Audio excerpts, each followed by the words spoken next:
नमस्कार, मी अश्विन बापट. सर्व उपस्थितांचं एबीपी माझाच्या वतीने या कार्यक्रमामध्ये स्वागत करतो, ज्याचं नाव आहे HP प्रस्तुत रिइन्व्हेंट माझा Maharashtra, supported by Maharashtra chamber of commerce, MIDC, MEDC आणि डिकी. मंडळी, शोध कार्याला समर्पित असा हा आजचा आपला कार्यक्रम, ज्याच्या पहिल्या पर्वाच्या सांगता सोहळ्याकरता आपण सगळे एकत्र जमलेलो आहोत.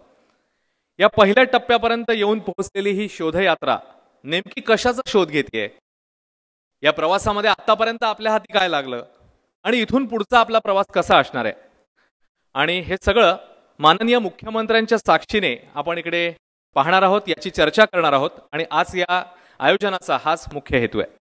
तंत्रज्ञानाच्या पथावर महाराष्ट्राचं नेमकं स्थान काय, याचा शोध घेण्याचं उद्दिष्ट डोळ्यासमोर ठेवून आम्ही संपूर्ण महाराष्ट्राचा हा प्रवास सुरू केला आणि काही शहरांमध्ये आम्ही गेलो, तिकडच्या तज्ज्ञ मंडळींशी विचारमंथन केलं.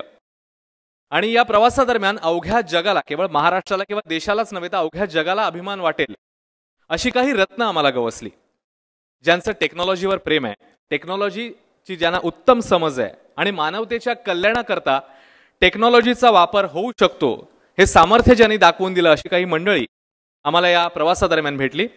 आणि अशाच निवडक टेक्नोरत्नांना आज आपण या ठिकाणी सन्मानित करणार आहोत. तेव्हा कार्यक्रमात पुढे जाण्याआधी बघूया रिइन्व्हेंट माझा महाराष्ट्रचा या सांगता सोहळ्यापर्यंतचा प्रवास नेमका कसा झाला.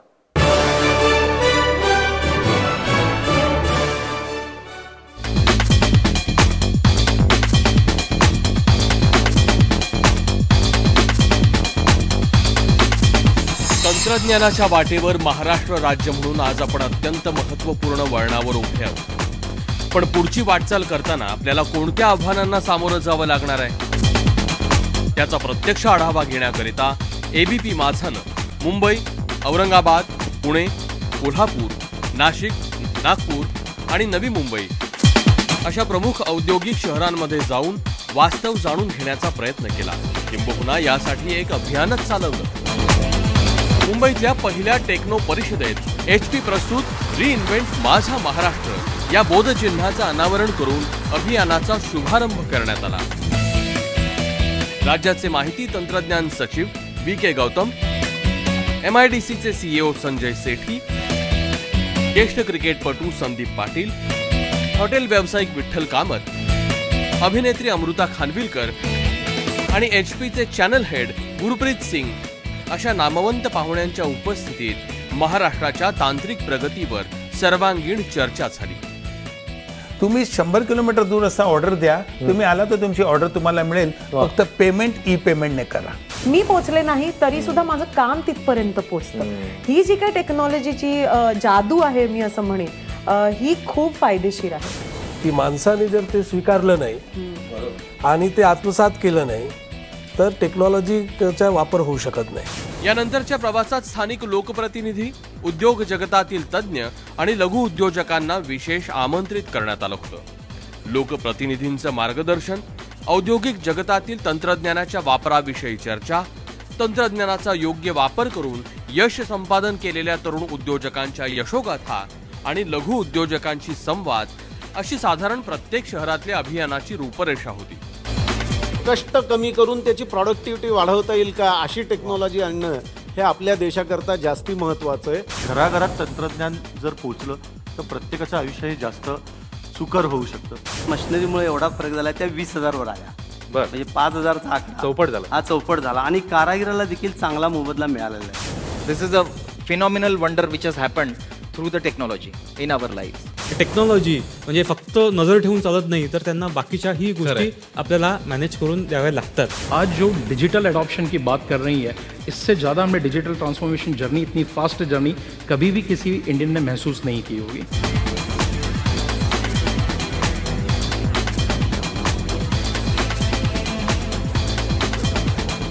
रतन टाटा के लिए जब भी कार लिफ्ट का जब भी मौका आया था, उन्होंने इनफैक्ट PO दिया था एक अमेरिकन कंपनी को. मुझे 10 मिनट्स अपॉइंटमेंट मिला था उनके साथ टू कन्विंस हिम कि इंडियन कंपनी भी क्वालिटी दे सकता है, and he was convinced. I got the order. 5 years on, we are proudly saying that, I take his cars up and down. सध्या एम इंडिकेटर हे मुंबईपुरतं मर्यादित आहे, तरीसुद्धा ते इतकं नावाजलेलं आहे की UP आणि बिहारमधला माणूससुद्धा ते यूज करतो, कारण तिथूनच माणसं मुंबईला येतात.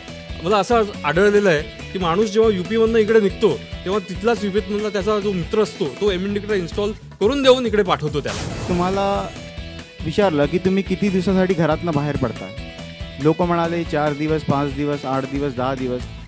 पण आम्ही सर्वात जास्त म्हणजे आम्ही असा विचार केला की जरी माणूस 30 दिवसासाठी सुद्धा जरी घराच्या बाहेर गेला आहे तरीसुद्धा ते ॲक्वेरियममधले जे फिशेस आहेत त्या जशा तशा राहतील. राज्याच्या तांत्रिक प्रगतीचा शोध घेण्याच्या या अभियानात अनेक नवीन प्रयोग समोर आले. प्रतिकूल परिस्थितीतही तंत्रज्ञानाच्या सहाय्यानं प्रगती करणाऱ्या लघु उद्योजकांची गाठ पडली. त्यांच्या अडचणी समजून घेता आल्या आणि अडचणींवर मार्ग काढण्याच्या दिशेनं चर्चा देखील करण्यात आली. अशा प्रकारे एक प्रसार माध्यम म्हणून आपली जबाबदारी उचलत महाराष्ट्राच्या विकासात आपला खारीचा वाटा उचलण्याचा ABP माझानं केलेला हा होता एक प्रयत्न.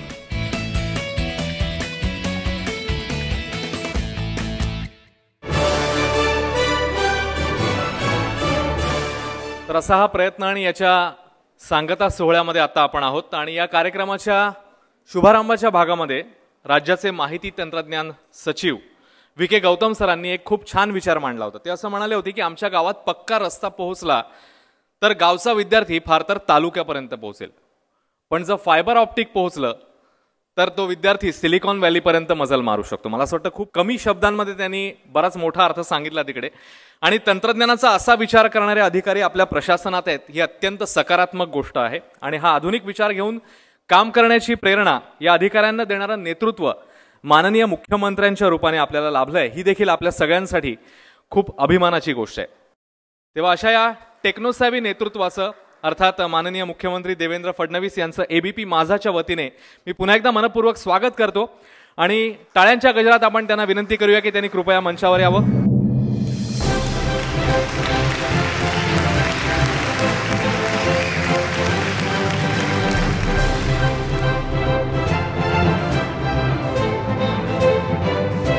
या सगळ्यांचं खूप खूप स्वागत. राज्याचे मुख्यमंत्री आपल्यासोबत आहेत, त्यांचं आता ABP माझाच्या वतीने आपण स्वागत करणार आहोत.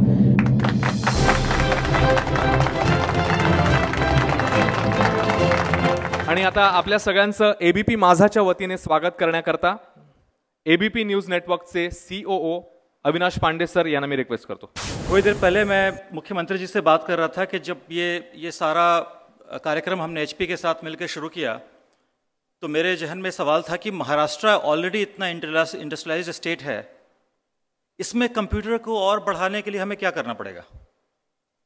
बचपन में अगर आप कोई किताब स्कूल में पढ़ते थे, हमारे I was born in Bihar, तो वहाँ पढ़ाया जाता था कि महाराष्ट्र सबसे ज़्यादा इस देश का इंडस्ट्रियलाइज्ड स्टेट है.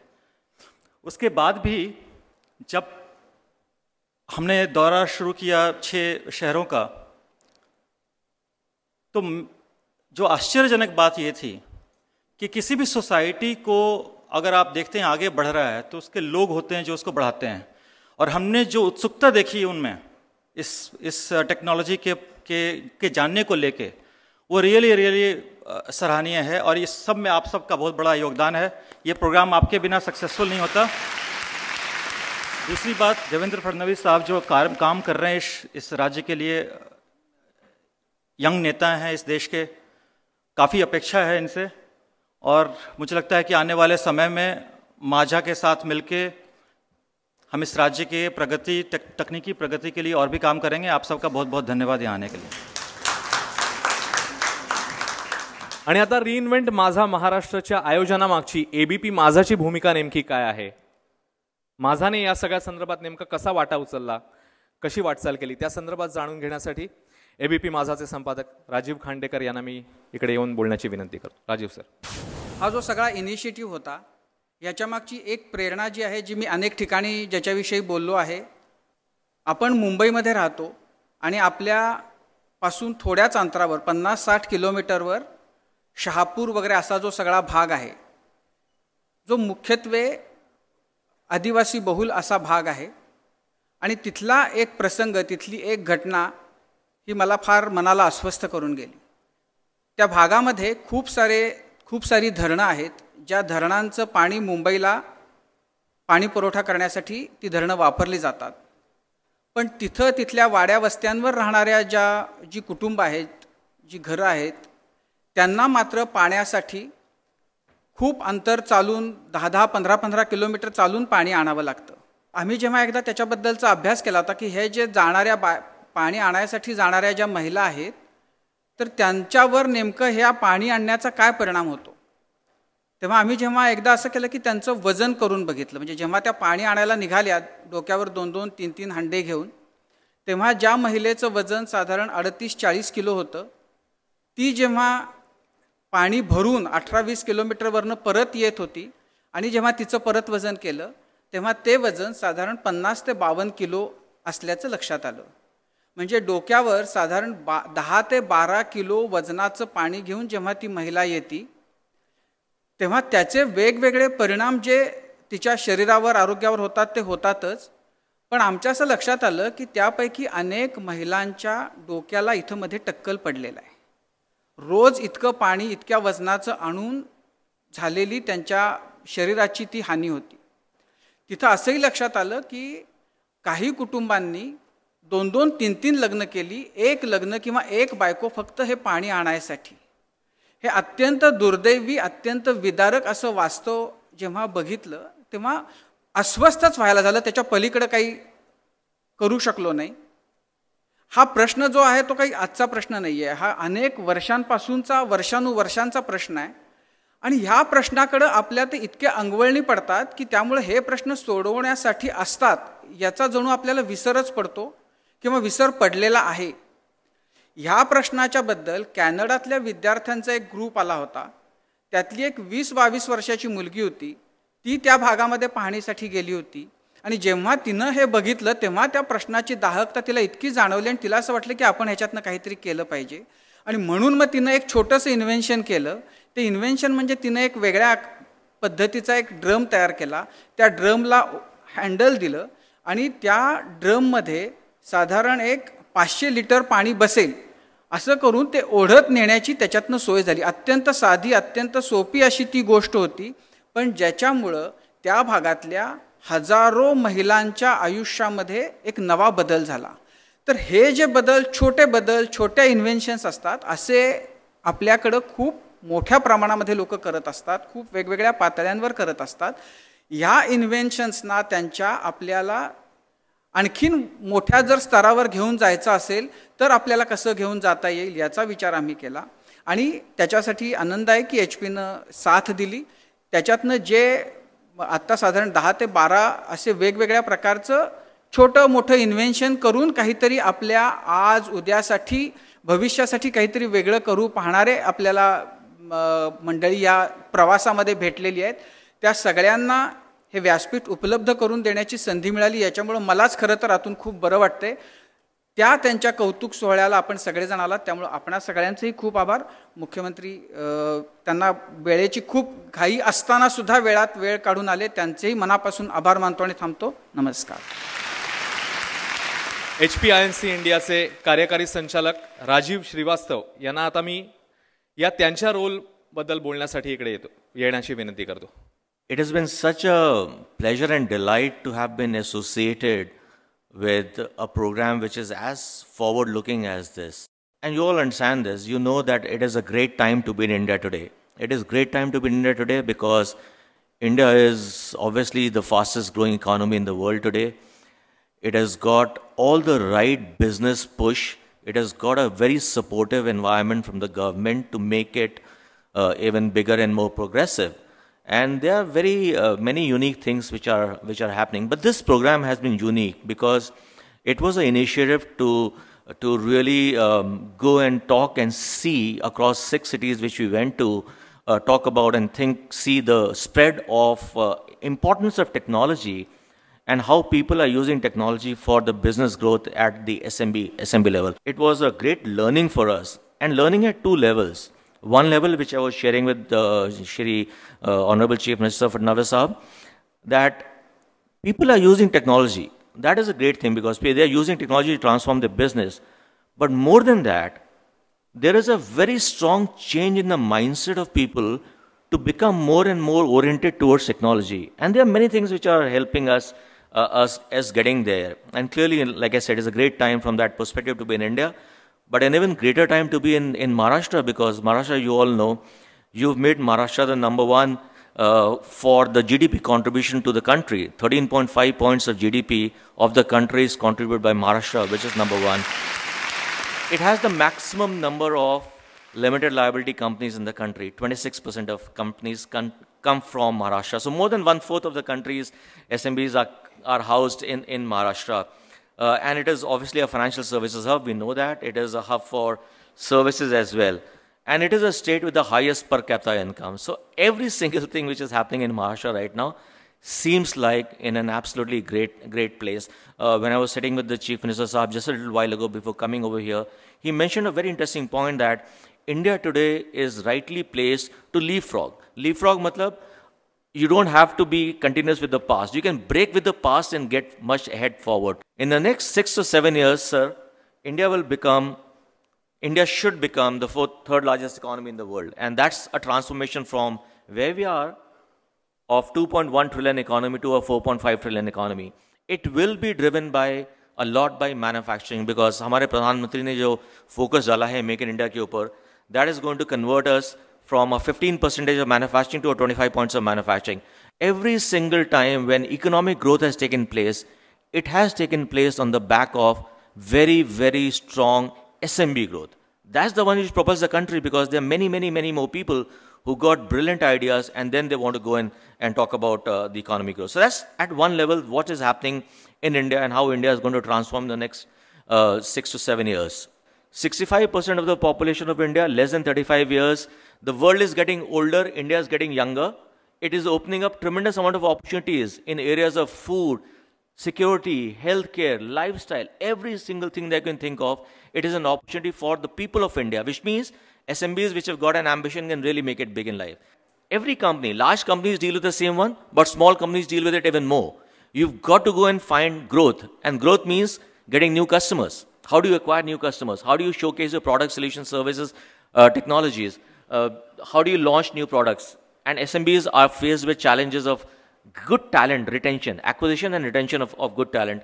And they're going to be faced with, how do I become more efficient? You heard in the ABP video earlier, companies trying to become more productive. How do I become more productive? Do more with less. Do more with less, do more in a shorter time, be more quality conscious. Every single thing that drives global competitiveness. Because, like I said, hyper-globalization, the world is your playground today. It is not Mumbai, it is not Nagpur, it is not Akola, it is not Sholapur, Kolhapur and all, Satara, Sangli. The world is your playground. Maharashtra being such an advanced and developed state, I encourage people to start looking at technologies of that nature to really become far more operationally efficient.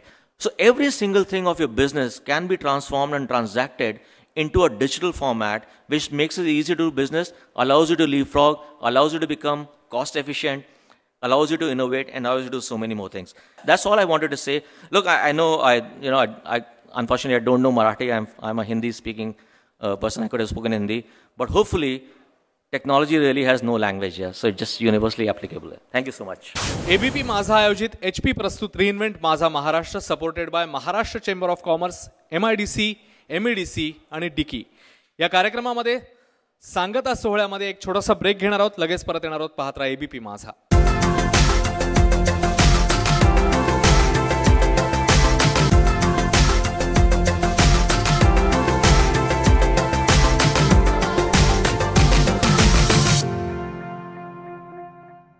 Break नंतर ABP माझा आयोजित HP प्रस्तुत reinvent माझा Maharashtra, supported by Maharashtra chamber of commerce, MIDC, MEDC आणि dickey. या कार्यक्रमामध्ये पहिल्या पर्वाच्या सांगता सोहळ्यात आपल्या सगळ्यांचं पुन्हा एकदा स्वागत. आणि या सगळ्या मंडळीने वेगळेपणा दाखवून दिला, कारण व्हाय असं का हा प्रश्न त्यांना पडला आणि तो त्यांनी मग आपल्या मनाला विचारला आणि काहीतरी वेगळी वाट निवडून ही मंडळी सगळी पुढे गेलेली आहेत. आणि या सगळ्या वाटेमध्ये त्यांना देखील अनेक अडचणी आल्या. म्हणजे काहींना काय रे बापाचे पैसे वाया घालवतोस असं विचारलं गेलं, किंवा काहींना जगाच्या 2 पावलं पुढे विचार केला म्हणून वेड्यातही काढलं गेलं. पण तरी देखील अशा वेड्या लोकांनीच एक मोठी गोष्ट या तंत्रज्ञानाच्या क्षेत्रात करून दाखवलेली आहे. आणि असाच झपाटलेल्या लोकांना आता आपण सन्मानित करणार आहोत. राज्याच्या तांत्रिक प्रगतीविषयी तज्ज्ञांना आमंत्रित करून आपण अत्यंत महत्त्वाची चर्चा केली. मात्र या चर्चेतले मुद्दे खऱ्या अर्थाने प्रत्यक्षात आणण्याची अपेक्षापूर्ती जे करणार आहेत त्या सगळ्या संशोधकांचा इकडे गौरव करणं हे आपलं कर्तव्य आहे. त्यांना आपण प्रोत्साहन देणार आहोत आणि याच हेतूने या कार्यक्रमाशी आम्ही या सगळ्यांना जोडून घेतलं. त्यांच्या संशोधनाला व्यापक प्रसिद्धी देण्याचा प्रयत्न देखील केला जेणेकरून समाजाला त्यांचा जास्तीत जास्त उपयोग व्हावा. महाराष्ट्राची तांत्रिक धुरा सांभाळू पाहणाऱ्या या टेक्नोरत्नांची यशोगाथा नेमकी काय आहे, त्यांनी नेमकी काय कामगिरी करून दाखवली आहे ती आता आपण बघूया.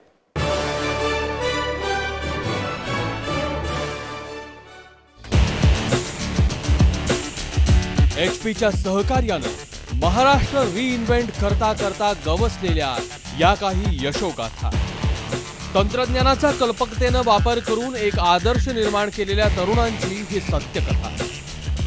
औरंगाबादच्या परिषदेत आपल्याला भेटला तो मराठवाड्यातील कळंब गावचा मोहित कोलंगडे. मोहितच्या परिवारानं अत्यंत कृतज्ञतेनं या नवीन घराचं नाव फेसबुक असं ठेवलंय. इतर मित्र केवळ टाइमपास म्हणून फेसबुककडे बघत असताना मोहितने वेगळा विचार करत अर्थार्जनासाठी फेसबुकचा वापर केला आणि आपल्या कुटुंबाला हातभार लावत सर्वांच्या जगण्याला एक वेगळा अर्थ प्राप्त करून दिला. तंत्रज्ञानाचा वापर हुशारीने करून मोहितने बंगला बांधला तर बंगल्याच्या दारात उभ्या असलेल्या कारवर प्रयोग करत औरंगाबादच्या मुकुंद कुलकर्णी यांनी चमत्कार करून दाखवला. त्यांच्या एक्सपर्ट ग्लोबल या कंपनीनं ड्रायव्हरलेस कार विकसित केली आहे. या विनाचालक गाडीवर लावलेले 8 विविध प्रकारचे सेन्सर्स रस्त्यावरील अडथळ्यांची माहिती गोळा करून गाडीच्या मेकॅनिकल पार्ट्सना सूचना देतात. अशा प्रकारे चालकाच्या जागी आधुनिक तंत्रज्ञान वापरून येणाऱ्या काळात आपले रस्ते अपघातमुक्त करण्याचा प्रयत्न मुकुंद कुलकर्णी आपल्या सहकाऱ्यांच्या मदतीनं करतायत. पुण्याच्या परिषदेच्या निमित्तानं आपल्याला भेटली ती सोशल मीडियावरची रॉबिनहुड आर्मी. फेसबुक पेजवर संपर्कात राहून ठरल्या दिवशी ठरल्या ठिकाणी आणि गरजवंतांना ते वाटायचं असं पुण्याचं काम करणारी ही पुण्याची डिजिटल रॉबिनहुड आर्मी. पुण्याजवळच्या कोंढवा परिसरात आपल्याला भेटल्या त्या अर्चना आणि रुचा या मैत्रिणी. गोधडी शिवण्याच्या पारंपरिक ज्ञानाला आधुनिक डिझायनिंग सॉफ्टवेअरची जोड दिली, विक्रीसाठी सोशल मीडियाचा प्रभावी वापर केला आणि अडगळीत पडलेल्या गोधडीला आधुनिक तंत्रज्ञानाची जोड देत थेट आंतरराष्ट्रीय स्तरावर पोहोचवलं. कलापूर म्हणजेच कोल्हापूरमध्ये आपल्याला भेटले ते अनंत खासबागदार आणि शिरीष खांडेकर. कला महाविद्यालयातून हाताने डिझाईन करण्याचं प्रशिक्षण घेऊनही काळाची गरज ओळखून त्यांनी संगणकाच्या मदतीनं डिझायनिंग करण्याचं तंत्र आत्मसात केलं. नवीन चलनी नोटेवर स्थान मिळवलेला स्वच्छ भारत अभियानाचा किंवा आपल्या राज्य सरकारच्या आपले सरकार अभियानाचा लोगो डिझाईन करण्याचं श्रेय याच दोघांना जातं. कोल्हापूरच्याच परिषदेत आपल्याला भेटले ते इंजिनियर पुष्कराज जानवडकर. वडिलांनी आयता हातात दिलेला व्यवसाय तसाच चालू ठेवण्याचा सोपा मार्ग नाकारून त्यांनी तंत्रज्ञानाच्या सहाय्यानं वेगळा विचार केला. आपल्या देशातल्या उद्योगांना लागणारी महागडी टेक्नॉलॉजी आयात करण्यापेक्षा ती स्थानिक पातळीवर स्वस्तात उपलब्ध करून देण्याची व्यवस्था त्यांनी केली. तंत्रज्ञानाच्या मदतीनं स्वतःबरोबरच इतर स्थानिक उद्योजकांचा देखील उत्कर्ष त्यांनी साधला. तंत्रज्ञानाच्या पथावर महाराष्ट्र रिइन्व्हेंट करताना गोदाकाठी आणखी काही हिरे आम्हाला सापडले. कर्मकांड, पळी पंचपात्री यांच्यातच रमलेल्या पारंपरिक भिक्षुकीच्या व्यवसायाला बगल देत डिजिटल गुरुजी म्हणून लोकप्रिय झालेले हे नाशिकचे दिनेश वैद्य. काळाच्या ओघात जीर्ण होत चाललेली पुरातन ग्रंथ संपदा तंत्रज्ञानाच्या माध्यमातून जतन करण्याचं महत्वाचं कार्य त्यांनी हाती घेतलं. डिजिटल कॅमेरा आणि लॅपटॉप यांचा घरच्या घरी जुगाड करत त्यांनी आजवर 7 लाख पानं आणि 9,000 पोथ्यांना डिजिटल अमरत्व प्रदान केलंय. मंत्र आणि तंत्राची सांगड घालत गोदाकाठ पवित्र होत असतानाच अंबड MIDC परिसरातही काही उल्लेखनीय प्रयत्न होत आहेत. औद्योगिक कामगार ते 3 कारखान्यांचा मालक असा प्रवास ज्यांनी केवळ तंत्रज्ञानाच्या योग्य वापरावर साध्य केला ते नाशिकचे संतोष गुजराती. कानाकोपऱ्यातला लहानसा जोडही अगदी परफेक्ट जोडणारी वेल्डिंग मशीन्स ते तयार करतात. विशेष म्हणजे आज भारतात तयार होणारी एकही कार त्यांच्या या वेल्डिंग मशीनच्या मजबूत जोडाशिवाय तयारच होत नाही. समाजकारण आणि राजकारणात अमूल्य योगदान देणारी अनेक रत्न विदर्भानं महाराष्ट्राला दिली. तंत्रज्ञानाच्या क्षेत्रातही विदर्भ मागे नाही. नागपूरच्या परिषदेत आपल्याला भेटला तो मध्यमवर्गीय कुटुंबातला संशोधक गौरव सव्वालाखे. मोबाईल फोनमधून होणारं रेडिएशन 70% कमी करणारी इलेक्ट्रॉनिक चिप त्यानं विकसित केली आणि लाखो ग्राहक ती आज आपल्या मोबाईलच्या मागे चिकटवून रेडिएशनच्या धोक्यापासून स्वतःचा बऱ्याच अंशी बचाव करतात. एकूण मानवतेच्या दृष्टीनं गौरवचं हे संशोधन महत्वाचं ठरतं. नागपुरातली दुसरी यशोगाथा होती ती प्रतीक हरडे आणि त्याच्या मित्रांची. मालकाला निगा राखायला वेळ नाही म्हणून मरून जाणाऱ्या फिश टँक मधल्या माशांना तंत्रज्ञानाच्या मदतीनं जीवदान देणारे हे मित्र. त्यांनी तयार केलेल्या सॉफ्टवेअर मध्ये प्रोग्रामिंग केलं की विशिष्ट वेळेला माशांना आपोआप खाद्य मिळतं. पाण्यातील प्राणवायूचं प्रमाण राखलं जातं आणि दिवस रात्री नुसती टँक मधली प्रकाश योजना बदलून मालकाचे डोळेही सुखावतात. कट्ट्यावर टाइमपास करण्याच्या या वयात मित्रांनी केलेले प्रयत्न निश्चितच कौतुकास्पद आहेत. एबीपी माझाच्या या अभियानाच्या शेवटच्या पडावावर महानगरांच्या दृष्टीनं महत्वाचं तांत्रिक योगदान देणारे उद्योजक आम्हाला भेटले. त्यांच्याचपैकी एक म्हणजेच सचिन टेके. सार्वजनिक वाहतूक व्यवस्थेतून प्रवास करणाऱ्या मुंबईकरांना दिलासा देणारं आणि नवख्या माणसाला मुंबईत बिनधास्त फिरण्याचा आत्मविश्वास देणाऱ्या एम इंडिकेटरचा हा निर्माता. नोकरी करण्यापेक्षा तंत्रज्ञानाचा मेहनतीनं वापर करून अनेक तरुणांना रोजगार उपलब्ध करून देण्याचा त्याचा प्रयत्न नक्कीच प्रेरणादायी आहे. ज्यांनी लिफ्ट निर्मितीच्या क्षेत्रात अतुलनीय योगदान दिलंय ते म्हणजे रघुनंदन जगदीश. आधुनिक तंत्रज्ञानाच्या सहाय्यानं त्यांनी विकसित केलेल्या लिफ्ट्स आज 36 देशातल्या विमानतळांवर विमानात सामान चढवण्याचं काम करतात.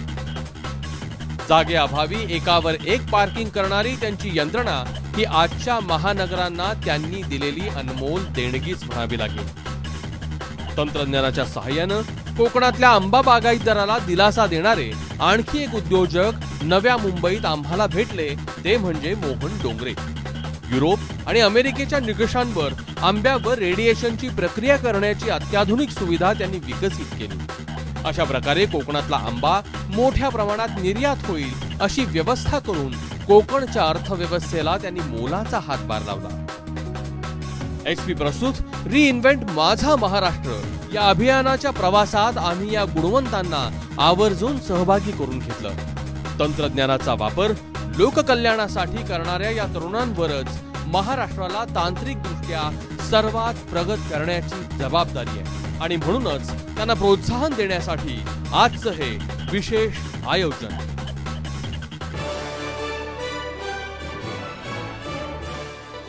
या सगळ्यांसाठी खरं म्हणजे जोरात टाळ्या झाल्या पाहिजेत, कारण आपण यांना टेक्नोरत्न म्हणतोय आणि भविष्यामध्ये जाताना याच रत्नांच्या लखलखाटाने आपलं आयुष्य विकासाने उजळून निघणार आहे असं आपण म्हणूया. तर या सगळ्यांचा आता आपण इकडे सन्मान करणार आहोत. सगळ्यात सुरुवातीला मी मंचावर याची विनंती करतो मोहित कोलंगडेला, ज्याने फेसबुकच्या बंगल्याचं स्वप्न पाहिलं. मराठवाड्यातल्या कळंबचा मोहित कोलंगडे.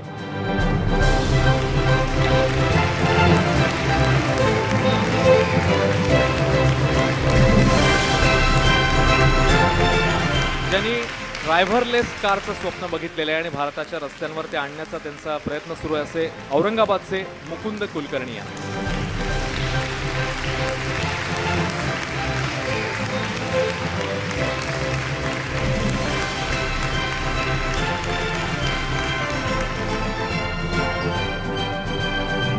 आता आपण या एव्ही मध्ये बघितलं की ज्या गोधडीची ऊब 7 समुद्र पार गेली आणि इंटरनेटवरून सगळीकडे पोहोचली, अर्चना आणि रुचा यांना आता मंचावर याची आपण विनंती करूया. त्यांचा देखील इकडे आपण गौरव करतोय.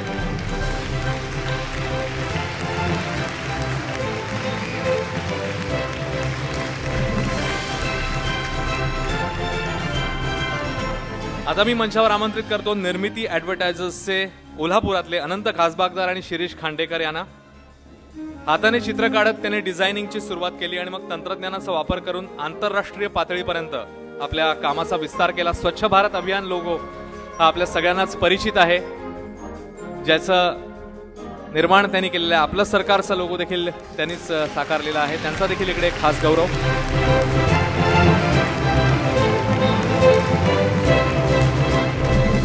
स्थानिक पातळीवर टेक्नॉलॉजी सोल्युशन्स प्रोव्हाइड करणारे पुष्कराज जनवाडकर यांना आता मी मंचावर याची विनंती करतो.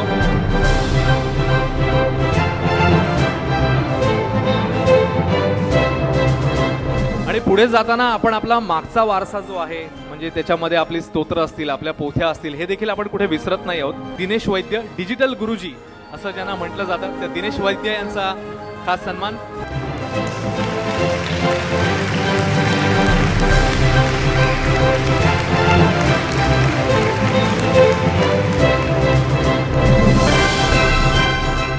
आता मी मंचावर आमंत्रित करतोय वेलकॉन नाशिकचे संतोष गुजराती यांना.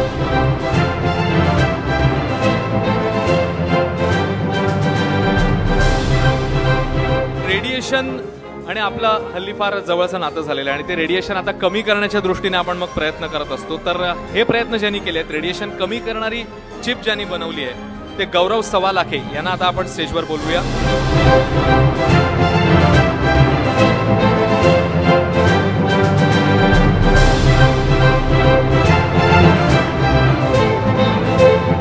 आता मी मंचावर आमंत्रित करतो ऑटोमॅटिक फिश टँकचे निर्माते प्रतीक हरडे. त्यांची पूर्ण टीम आहे.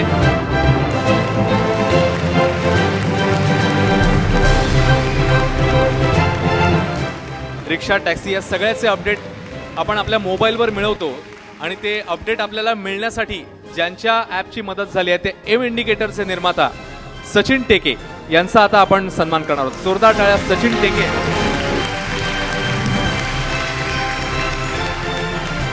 विमानतळावरची लिफ्ट असेल, पार्किंग लिफ्ट असेल, अशा सगळ्या गोष्टी. आणि एवढंच नव्हे तर रतन टाटा यांच्या घराची लिफ्ट ज्यांनी तयार केली आहे ते देखील आजचे आपले गौरवार्थी आहेत. रघुनंदन जगदीश. मात्र या व्यवसायामध्ये त्यांना आणण्यात ज्यांचा महत्वाचा रोल राहिलाय त्यांचे वडील आज इकडे उपस्थित आहेत. तर बाबांना मी विनंती करतो की रघुनंदन यांच्या वतीने त्यांनी मंचावर येऊन हा सन्मान स्वीकारावा.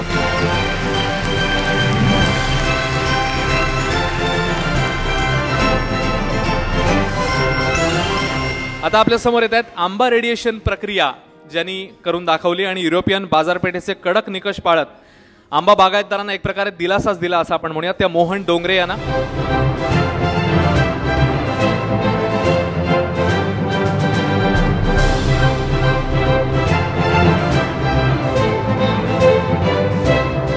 आणि आता आपल्या समोर एक टीम येणार आहे. म्हणजे आपण नेहमी म्हणतो की टीम स्पिरिटने तुम्ही जर काम केलं तर खूप आपण ते चांगलं करून दाखवू शकतो. रॉबिनहूड आर्मीला मी इकडे मंचावर याची विनंती करतो.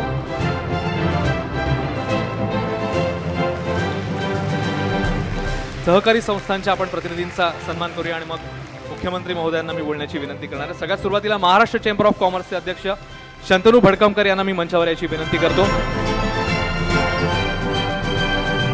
एमईडीसीच्या मिनल मोहाडीकर ताई उपस्थित आहेत, त्यांना मंचावर याची विनंती करतो. नाईक सर देखील आहेत. टिकीचे आणि एमआयडीसीचे देखील आम्ही या ठिकाणी आभार मानतो की त्यांनी देखील खूप महत्वाचं योगदान या सगळ्या मिशनमध्ये, या सगळ्या उपक्रमामध्ये आम्हाला दिलेलं आहे. आपल्या सगळ्यांना विनंती की आपण स्थानापन्न व्हावं आणि आता मुख्यमंत्री महोदयांना विनंती करतो की त्यांनी आपलं मनोगत या क्षणी व्यक्त करावं. या ठिकाणी उपस्थित सर्व इनोव्हेटर्स, त्याचप्रमाणे सर्व प्रतिष्ठित नागरिक भगिनी आणि बंधूंनो, मी सर्वप्रथम ABP माझा आणि HP यांचं मनपूर्वक अभिनंदन करतो की एक अतिशय चांगला कार्यक्रम आज त्यांनी आयोजित केला आणि गेले काही दिवस सातत्यानं तंत्रज्ञानाच्या क्षेत्रामध्ये जे लोक नवनवीन ॲप्लिकेशन्स तयार करतायत, संशोधन करतायत, लोकोपयोगी काम करतायत, अशा लोकांना हुडकून त्यांना रिकग्नाइज करायचं काम या माध्यमातनं ABP माझानी केलं. खरं तर आपण एका अत्यंत वेगळ्या अशा काळातनं जातोय. अलीकडच्या काळात इंग्रजीमध्ये त्याला एक्साइटिंग टाइम्स म्हणतात. आणि तंत्रज्ञानानं अशा प्रकारचं दालन आपल्याकरता उघडलं आहे की पूर्वी बायोफ्युचरोलॉजिस्ट असायचे, जे 30-40 वर्षापूर्वी जगात संशोधनं काय होतील हे सांगायचे, ते वाचताना कथा कादंबऱ्यांसारखे वाटायचे, पण 20-25 वर्षानं ते खरे होताना आपल्याला दिसायचे.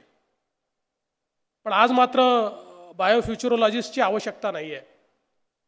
तंत्रज्ञानानं आपल्याला अशा प्रकारचा एक प्लॅटफॉर्म, व्यासपीठ उपलब्ध करून दिलं आहे की तुमच्या मनामध्ये जे येईल, तुमच्या स्वप्नाची झेप कुठपर्यंत आहे हे तुम्ही ठरवायचं, आणि त्या स्वप्नाची झेप पूर्ण करण्याकरता तुम्हाला व्यासपीठ हे तंत्रज्ञान उपलब्ध करून देतं.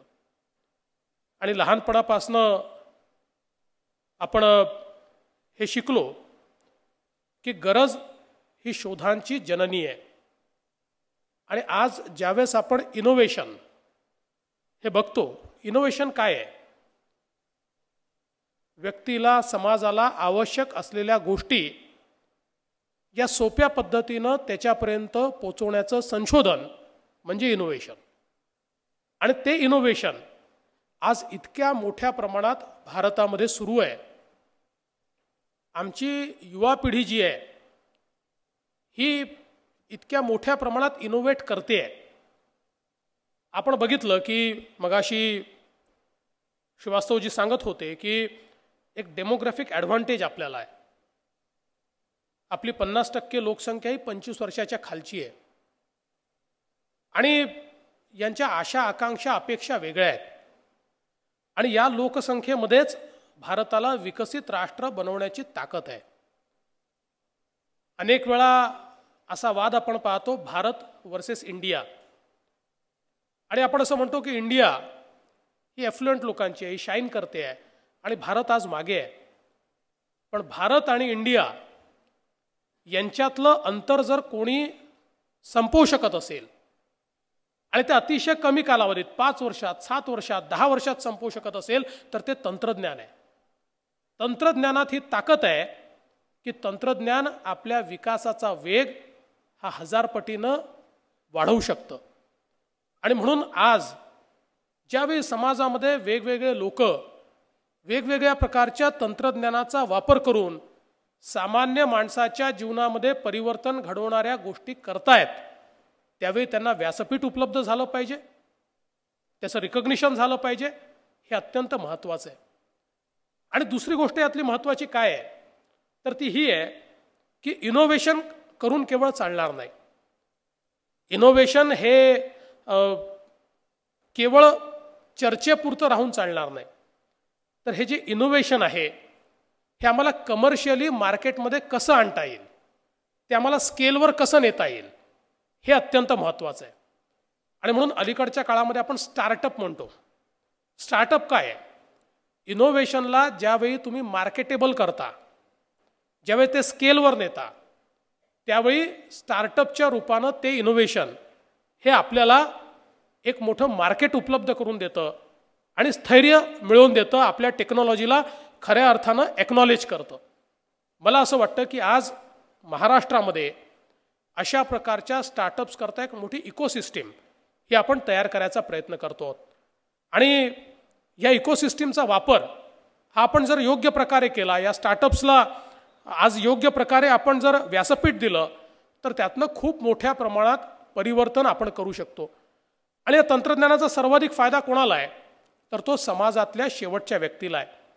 आता HP श्रीवास्तवजी या ठिकाणी बसले आहेत. HP सोबत आम्ही एक करार केला आणि HPने एक छोटंसं प्राथमिक आरोग्य केंद्र हे तयार केलं कंटेनरमध्ये. आणि या कंटेनरमधलं जे प्राथमिक आरोग्य केंद्र आहे हे डिजिटली एनेबल्ड आहे. कुठे नेऊन तुम्ही ते कंटेनर ठेवू शकता. कनेक्टिव्हिटी दिली की त्या कंटेनरमध्ये व्यक्ती गेला की त्याचे सगळे बायोमेट्रिक कॅप्चर करून तिथल्या मशीनच्या आधारावर, म्हणजे तिथे जे काही डायग्नोस्टिक्स आहेत, हे सगळे डायग्नोस्टिक्स हे त्या ठिकाणी कॅप्चर होतात. रिअल टाईम बेसिसवर ते कुठल्या तरी मोठ्या आरोग्य केंद्राला जोडलेलं असतं, जिथे एक्सपर्ट डॉक्टर बसलेला असतो. आणि तो डॉक्टर या डायग्नोस्टिक्सच्या आधारावर त्या ठिकाणी जो आलेला पेशंट आहे त्याला काय औषधं दिली पाहिजेत त्या संदर्भातलं सगळं रेफरल त्या ठिकाणी देतो. त्यामुळे आज डॉक्टर जर ग्रामीण भागात जायला तयार नसतील, तर ग्रामीण भागाला डॉक्टरांपर्यंत आपण पोहोचवू शकतो. मी मध्यंतरी जेव्हा मायक्रोसॉफ्टमध्ये गेलो होतो 1.5 वर्षापूर्वी, त्यावेळी मी सत्या नडेलाजींना असं म्हटलं की तुम्ही खूप इनोव्हेशन करताय. आज माझ्यासमोर जे प्रश्न आहेत त्यातल्या काही प्रश्नांना तुम्ही निश्चित सोल्युशन देऊ शकता. आणि मेळघाटमध्ये हरिसाल, जे आपल्याला माहिती आहे की ज्याला आपण कुपोषणाची राजधानी, इन्फेमस राजधानी असं ते हरिसालचं स्वरूप होतं. ज्यावेळेस मी सत्या नडेलाजींना सांगितलं आणि त्यांनी ते आव्हान स्वीकारलं आणि त्यांनी जी टीव्हीची व्हाईट स्पेस असते, म्हणजे जी काही रिकामी जागा असते, स्पेक्ट्रममधली जी उरलेली जागा असते, त्या जागेचा उपयोग करून कनेक्टिव्हिटी ही हरिसालला पोचवली. ज्या ठिकाणी इलेक्ट्रिसिटी 6 तास, आता ती आम्ही 24 तासापर्यंत पोचवली, नवीन सगळं केलं.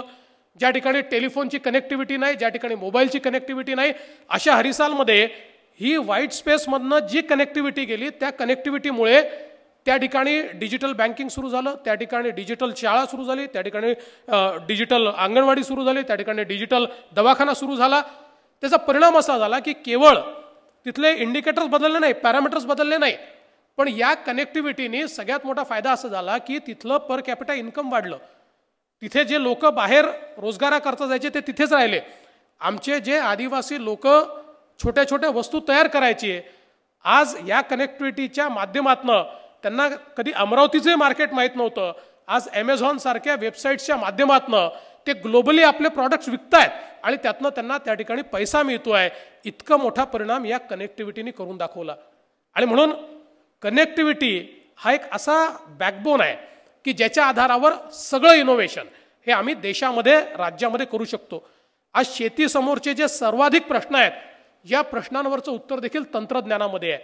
कारण आपण बघतो की पाऊस कधी येणार आहे या संदर्भातल्या अडचणी असतात, त्याच्यामध्ये किती खंड पडणार आहे याच्या अडचणी असतात.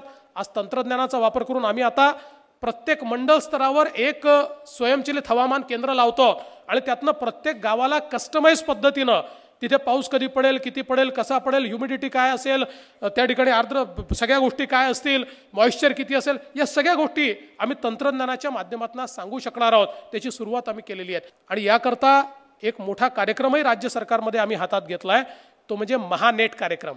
या महानेट कार्यक्रमाच्या अंतर्गत आम्ही 29,000 ग्रामपंचायतींपर्यंत फायबर पोचवतो आहोत, त्यांना कनेक्ट करतो आहोत. आणि ही कनेक्टिव्हिटी, जसं मगाशी सांगितलं की आपण बघितलं 20व्या शतकामध्ये किंवा 21व्या शतकाच्या सुरुवातीला कनेक्टिव्हिटीचा अर्थ रस्ता होता. कारण रस्ता पोचला की गावातलं दूध, गावातली भाजी ही शहरात जायची, शहरातलं शिक्षण, आरोग्य हे गावात यायचं. 21व्या शतकात आता कनेक्टिव्हिटी ही रस्ता राहिलेली नाही, ती डिजिटल कनेक्टिव्हिटी आहे. कारण त्याच्या माध्यमातून संपूर्ण जग गावात पोचतं आणि गावाला संपूर्ण जगाचा ॲक्सेस मिळतो. आणि म्हणून ही कनेक्टिव्हिटी आम्ही ठरवलं आहे की 2018च्या डिसेंबरपर्यंत महाराष्ट्रातल्या 29,000 ग्रामपंचायतींपर्यंत आम्ही ती पोचवणार आहोत. नागपूर जिल्हा आता आमचा 100% कनेक्टेड झाला आहे. तिथल्या सगळ्या ग्रामपंचायती आम्ही डिजिटली कनेक्ट केल्या आहेत आणि हळूहळू पूर्ण महाराष्ट्र हा डिजिटली कनेक्ट करू. HP सारखे जे लोक आहेत यांची देखील आम्हाला त्याच्यामध्ये मोठ्या प्रमाणात मदत होणार आहे. मी त्यांच्याही CEOंना भेटलो, त्यांनी देखील याच्यात पार्टिसिपेट करायचं ठरवलेलं आहे. आणि या माध्यमातून शहरांमध्ये, आज मुंबईमध्ये आपण 1200 हॉटस्पॉट्स जे तयार करतो आहोत, हे हॉटस्पॉट्स नाही आहेत, हे टेक्नॉलॉजीचे प्लॅटफॉर्म आहेत की ज्याचा उपयोग करून सामान्य माणूस इनोव्हेशन करू शकतो. आज जी एक स्टार्टअपची इकोसिस्टीम आपण तयार केलेली आहे, माझा विश्वास आहे की पुढच्या 3 ते 4 वर्षामध्ये पुणे हे देशाचं स्टार्टअप कॅपिटल आम्ही करून दाखवू.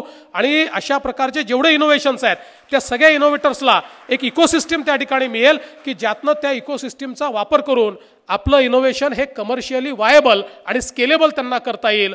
आणि मला निश्चितपणे असं वाटतं की अशा प्रकारचे सगळे हुशार लोक, इनोव्हेटर्स, अशा प्रकारचे इनोव्हेटिव्ह माइंड्स हे ज्यावेळेस मी पाहतो त्यावेळेस मला विश्वास वाटतो आव्हानं अनेक आहेत, पण त्या आव्हानांचं सोल्युशन हे देखील आपल्याचकडे आहे.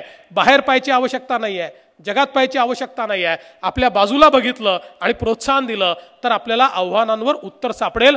आणि म्हणून आव्हानांवर उत्तर दिलेल्या या सर्व इनोव्हेटर्सचं अतिशय मनपूर्वक अभिनंदन करतो. त्यांना त्यांच्या जीवनात शुभेच्छा देतो. ABPला शुभेच्छा देतो, त्यांच्या सर्व स्पॉन्सर्सला, HPला, सर्वांना शुभेच्छा देतो आणि माझं बोलणं संपवतो. जय हिंद, जय महाराष्ट्र. खूप खूप धन्यवाद सर. आणि सरांनी जसं सांगितलं की जीवनाच्या प्रत्येक टप्प्यावर आपल्याला तंत्रज्ञान किती महत्त्वाचं असतं आणि या सगळ्यामध्ये मग तुमच्याशी संवाद साधण्याचं हे प्रसारमाध्यम आहे आणि त्या प्रसारमाध्यमाची जबाबदारी म्हणून ही भूमिका आम्ही निश्चित याच्यापुढेही सर पार पाडत राहू, हे मी तुम्हाला इकडे आश्वस्त करतो. आजच्या ABP माझा आयोजित HP प्रस्तुत रिइन्व्हेंट माझा महाराष्ट्र या अभियानाच्या पहिल्या पर्वाची आता आपण इकडे सांगता करतोय. पण हा अर्थातच शेवट नाही आहे. जसं मुख्यमंत्री महोदयांनी सांगितलं की अनेक अजून आपल्याला मोठी मजल मारायची आहे, तर हा शेवट नाही आहे. तर महाराष्ट्र रिइन्व्हेंट करण्याच्या प्रयत्नाच्या दृष्टीने ही नांदी आहे, ही सुरुवात आहे असं आपण म्हणूया. आणि ती अधिक आपल्याला व्यापक करायची आहे आणि पुढे जाऊन ही शोधयात्रा छोट्या शहरांपर्यंत, ग्रामीण भागापर्यंत देखील आपल्याला घेऊन जायची आहे. तसा आपण प्रयत्न करणार आहोत. तेव्हा लवकरच आपण भेटणार आहोत. पण तुर्तास आत्ता इकडे थांबतोय. ताज्या घडामोडींसाठी बघत राहा ABP माझा. धन्यवाद.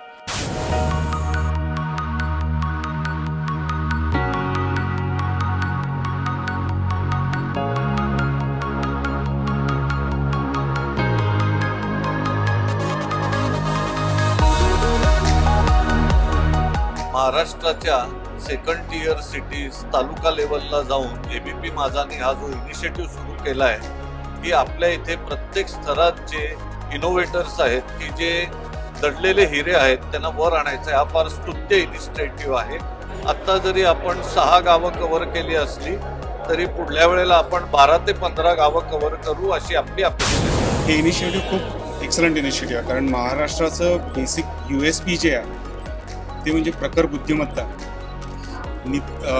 नीतिमूल्यांबरोबर तडजोड न करण्याची वृत्ती, हार्डवर्क आणि ते सोडून जाज्वल्य देशभक्ती, हे महाराष्ट्राचं USP आहे. आणि ह्याच्याबरोबर जेव्हा राजाश्रय किंवा अशा प्रकारचे इनिशिएटिव्ह नवीन येतात तेव्हा आणखीन उत्साह वाढतो नवीन नवीन गोष्टी करायची.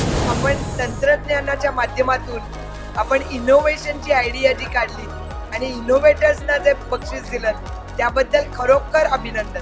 चीफ मिनिस्टरकडनं ॲप्रिसिएशन मिळणं किंवा कौतुक होणं आणि या एवढ्या प्लॅटफॉर्मवरती कौतुक होणं ही खूप महत्त्वाची गोष्ट ठरते. आमच्या पुढच्या उपक्रमासाठी आम्हाला एक काय म्हणता येईल शाबासकीची थाप मिळणं जास्त गरजेचं होतं. ते आता आम्हाला वाटतं की कुठेतरी इकडे मिळतं. आमचा जो सगळा ग्रुप आहे बायकांचा ज्या प्रत्यक्ष या सगळ्या प्रोजेक्टमध्ये काम करत आहे त्यांना सुद्धा हे सगळं बघून खूप आनंद होईल आणि त्यांना पुढे काम करण्यासाठी नक्कीच खूप आत्मविश्वास निर्माण होईल आणि त्यांना पण कौतुक वाटेल या सगळ्या गोष्टी. ABP माझाने माझ्यासारख्या रुरल एरियामधल्या मुलाला जे इथं मुंबईमध्ये आणून एक स्टेज दिलं त्याबद्दल खूप खूप धन्यवाद. आज जेव्हा मुख्यमंत्र्यांच्या हस्ते ह्या गोष्टीचं फेलिसिटेशन झालं आणि त्यानंतर ज्या पद्धतीने हा सगळा विषय ह्या संपूर्ण जगासमोर आला त्यामुळे खूप आनंद होतो की हे काम करतोय त्याचं काहीतरी चीज झाल्यासारखं फार चांगलं वाटतं.